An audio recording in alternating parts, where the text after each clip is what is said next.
Some people, they just never learn. I've said time and time again that under absolutely no circumstances should you ever apologize to an SJW. It will not work out in your favor.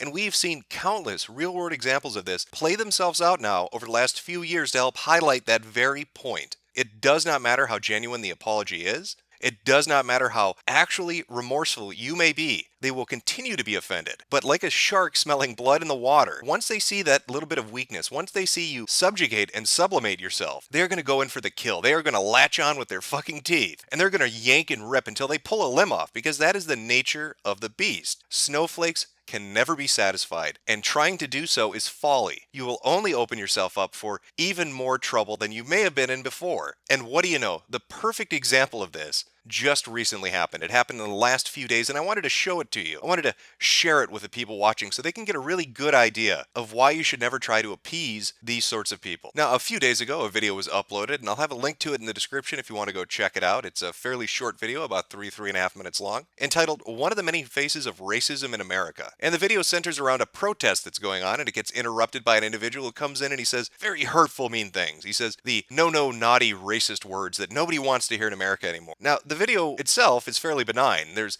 not a lot to it. He comes in, he says some things, and then he leaves. There's no violence, there's no physical fighting, no pushing and shoving. It's pretty clear cut. He says some stuff they don't like, and that's the end of it. That really is what the video is. But the internet, being what it was, once it saw the video, decided we're going to find out who he is, what his name is, where he lives, where he works, and you can imagine what they did with that information. That's right, they tracked down the company he works for. Now, the apology I'm talking about isn't from the man himself. As far as I know, he hasn't apologized. It's from the company that he works for. Today, we were disgusted to learn that one of MMC's former employees used racial slurs. This chimp right here. And made racially charged comments during a peaceful protest in Mars, Pennsylvania, outside of work hours and at a location with which we have no affiliation. We are sorry that this incident occurred. Whether at work or not, we do not condone hate speech. Fucking nigger right here with a fucking mop on his head. Ever. Inclusion and diversity are among MMC's core values. We believe in equality for everyone, regardless of race, age, gender identity, ethnicity, religion, or sexual orientation. MMC has terminated his employee and will never do business with him again in the future. Well, huzzah. The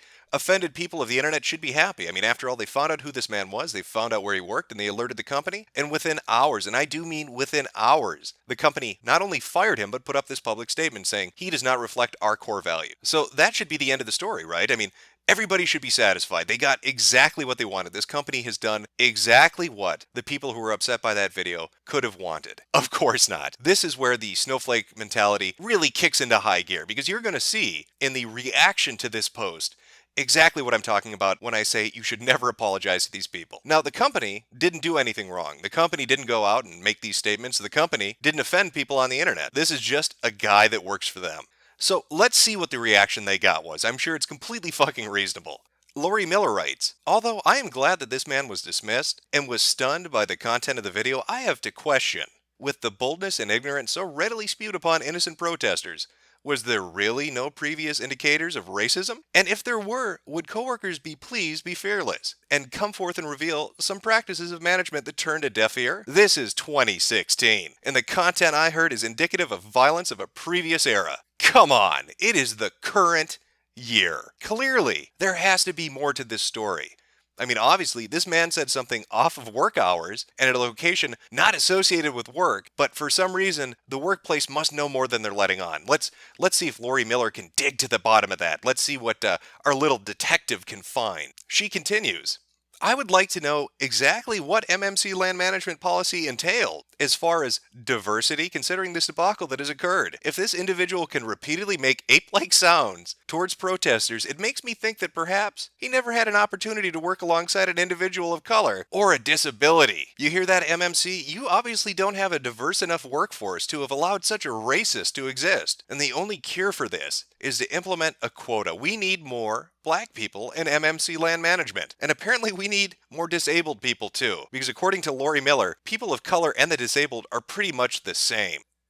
Of course, Lori wasn't alone. There were quite a few people that had some interesting things to share. Like Mary Lou Boyle, for example. This man should be investigated by the authorities for mental illness. Surely, this has to be a claim for his behavior to save face and gain decent employment in the future. With that being said, all his guns and right to carry should be suspended. The last thing we need is someone recently fired for their beliefs who also has a cache of hunting weapons at his disposal. As far as I'm concerned, he needs to at minimum have his right to carry and own question. I think if you say the word nigger, you shouldn't be allowed to hunt anymore. There's a connection between those two things. Well, what a remarkably reasonable reaction, Mary Lou. Oh, you have more to say. His actions on video would make me question his frame of mind. If you worked at his former company, would you want to have him having guns? Ever hear the term going postal? Yeah. I would call the authorities and have it put on record. I certainly wouldn't want to be anywhere near him when he snaps. Hello, 911? I'd like to report a crime. There's a man ooking at black people. Yes.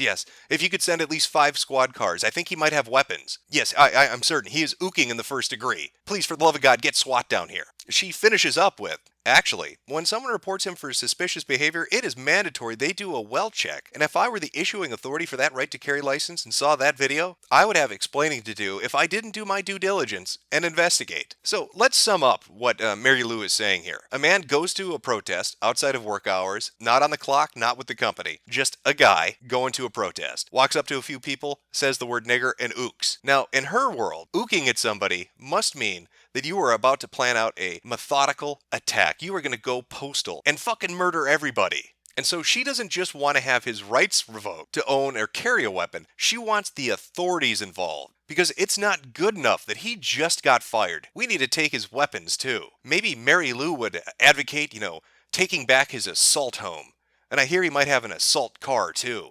Let's get him and his family into the gutter. That's the safest place they can be. And I think Mary Lou has the right idea. Let's strip all ownership rights from him for daring to ook at a black person. Sarah Warner writes, this employee doesn't appear to have much of an internal censor for his racist comments. I find it impossible to believe you were entirely unaware of his bigotry prior to this incident. I suggest a review of his immediate supervisor and evaluations of his coworkers both as potential conspirators and victims. I think I might have just had a stroke. I need to read that again to make sure I really heard what I think I just did. I suggest a review of his immediate supervisor and evaluation of his coworkers both as potential conspirators and victims. Tell me, have you ever been affiliated with the Communist Party? Do you have any communist sympathizers working at your company? We found a communist saying communist things. We think your company's hiding something. How many conspirators are there? I think Sarah Warner might be an ex-Scientologist. This sounds a lot like something they would say. Are you an SP? Are you a filthy, suppressive person? Who are you working with? What are your crimes? Of course, she goes on to explain her completely reasonable stance. Lynette, if the company is serious about not employing racists, then they may have to terminate more than just this employee. After all, this guy's not a quiet racist. He's obnoxious, and I'd report him if he were my coworker. Ask yourself, what kind of person would let his work behavior slide? Well, this is a reasonable response. We just need to fire more employees and hold an investigation to see who he was working with when he went to make a statement on his own outside of work. I think that's completely reasonable. I mean, really, when you think about it, I'm sure that at MMC Land Management, the different gardeners and lawn care specialists, they get together. They get together when the boss isn't looking, in hidden broom closets and on the basement floor, and they plan out logistical support to send one of them out to ook at people. That's a completely reasonable day-to-day thing to have happen at work. I can imagine just around the water cooler them going over their tactical assault ooking plans and deciding what group of people they're going to go out and offend. Harry Robert writes, by the way, John Pizzone, we are watching you.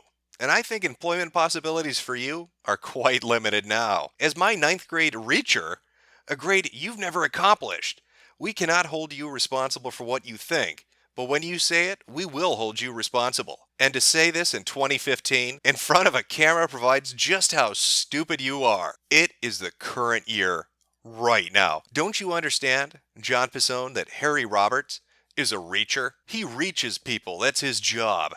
He reaches the children. He reaches them reading and writing and arithmetic, because that's what a reacher does.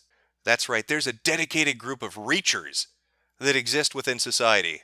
And if you step out of line, they're going to reach out and fuck with you. Andy Mawson writes, praise for MMC Land Management for firing this scumbag, but it strains credulity. Pulling out those $10 words, aren't you, Andy? It strains credulity to believe he is the only employee with this outlook if we are to believe no one there knew he has this problem, especially as he clearly has no filter as his public postings from his Facebook profile shows, which unfortunately can't be shared here. If MMC Land Management do not have a policy of reviewing social media before hiring, they better get one together tomorrow. Well, I think Andy's being just reasonable. Companies should monitor all their employees outside of work and on all the social media they may use. You can't have freedom in this day and age. That's ridiculous. We need the corporation to make sure you don't step out of line because it may be problematic. Nancy Godfrey writes, "While I appreciate MMC's willingness to take action in the face of an ex-employee's disturbing recorded comments, I have to wonder if MMC's statement about the incident reveals a deeper problem. It's all well and good to put nice-sounding collections of words out there, but unless those words are truly meant in the tangible form of color, gender, and orientation-blind hiring and promotion within the company, then it's only lip service. I find it odd that the ex-employee states only having ever seen 10 people of color in his life. Aren't there any working for MMC? Things that make you go, That's right, MMC. You haven't done a good enough job. Reading these comments makes it clear you need to have at least 10 transsexual disabled midgets working as gardeners at your company, and if you don't, then we know that you're part of the problem. You're part of the conspiracy. You're facilitating ooking in the first degree. I don't know what you're trying to hide, MMC. I've looked at your picture. They're right. All white guys, look at that. All those shitlords. I don't see any transsexual black midgets who are disabled in that picture. I only see privileged shitlords. Now, the reaction to this hasn't just been confined to Facebook. It's not just MMC Land Management's post. This video went viral. It showed up in different news articles. It showed up on different community websites, different social media platforms. And if you were to believe that perhaps this is a little too close to Poe's Law, that these must be people that are just trolling, there's no way people could really think this and say this and want these sorts of things. I'd like you to take two facts into consideration. The first being, look at the amount of thumbs up each of those comments got, and then go look at the post yourself and compare it to other people who are saying more reasonable things. And you will quickly see that there is a lot of support for that kind of notion. The idea that we need to investigate the company, we need to look at all the other employees, we need a racial quota and a new hiring policy. Again, this company gave them what they wanted, but it wasn't good enough. The other point I would like you to consider is the one I'm going to show you right now. Now, there's a YouTube channel out there, Advice Show TV. He's talked about this incident. He did 2 videos, and he also put a few social media posts up. I want to read one of them to you, and he outright identifies who's involved in getting this resolved. Now, this is from his Instagram account. The social justice warriors got the racist from the viral video fired from his job at MMC Land Management. Everyone sent them the video and they quickly took a stand against racism. Social media have power when used for good. I bet this racist will learn not to call black people chimp and the N-word anymore. Advice Show Media.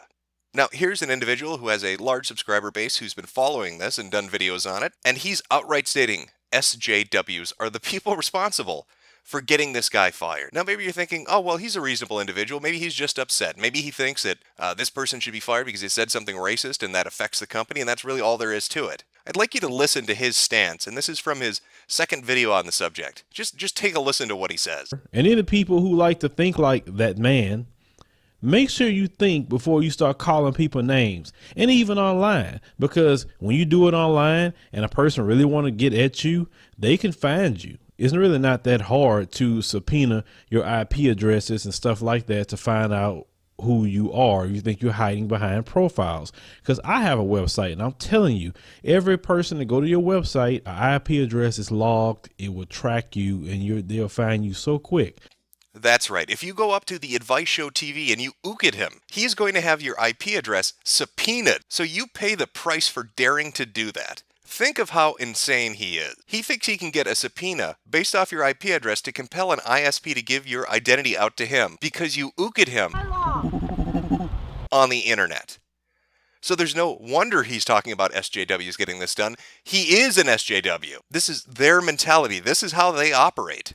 The people in the comments that you're seeing, the people that are commenting on his videos, if you go read through the comment section, you will quickly see a common theme amongst them. They are never, ever satisfied. They aren't happy that he's been fired. That's not good enough. They want to take away his gun and his property and his rights. They're going to keep an eye on him because he's never going to work again. That is how vindictive They are. And even beyond that, and more to the point of the video itself, MMC Land Management responds immediately. Within a few hours, they fire him and say he does not represent our company, and they are in the comment section right after that saying, not good enough. You obviously must have racist employed. You don't have enough black people. You don't have enough handicapped people. You need to get hiring quotas in place. You need to have sensitivity training. We need to interview people. We need to get the authorities involved because obviously your company has a problem with it. You can never make amends with these people. Nothing will satisfy them. It doesn't matter how genuine you are about it, it will be thrown back in your face. It is a waste of time, an utter waste of time, and it will hurt your bottom line trying to appease people like this.